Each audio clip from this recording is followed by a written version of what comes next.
دغه ناسته چې د لوګر ولایت د اطلاعات او کلتور ریاست کې په همدې تړاو جوړه شوې وه، پکې د اطلاعات او کلتور ریاست مسؤلینو د دولتي او خصوصي رسنۍ استازو او خبریالانو برخه اخیستې وه. ناسته د قرآن کریم په څو مبارکو آیاتونو تلاوت سره پیل شوه او د افغانستان ملي راډیو-ټلویزیون 2 تنه خبریالانو ته چې د پاکستاني ملیشو په بریدونو کې په کابل او پکتیا ولایتونو کې په شهادت رسیدلی وو، له الله تعالی څخه ورته د جنت الفردوس غوښتونکي شول.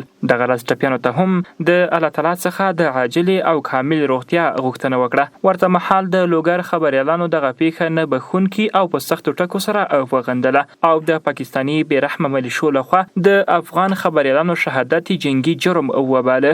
رسنیز ډګر د افغانستان پکتیا ولایت کې د ملي راډیو-ټلویزیون 2 تنه شهیدان او 2 تنه زخمیان کیږي. دا یقینا د افغانستان په سطح د رسنیز ډګر لپاره یو دردونکې پیښه ده او دغه مونږ یقینا د خواشینۍ خبر بولو.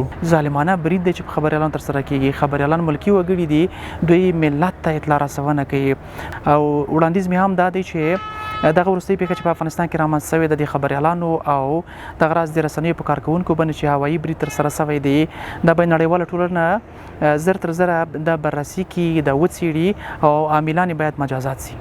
دغه راز خبریالانو د شهیدانو کورنۍ سره ځان په غم کې شریک وباله او له نړیوالې ټولنې څخه یې وغوښتل چې د دغې پیښې عاملین دي د قانون میدان ته راکش کړي.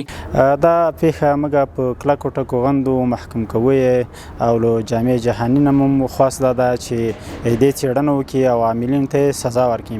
د پاکستان د رژیم لخوا څخه په افغان خبریالانو باندې برید په کلکو ټکو سره غندو او دا د جنگي اصولو خلاف او هم د نړیوالو اصولو خلاف عمل و چې دوی کړی دی.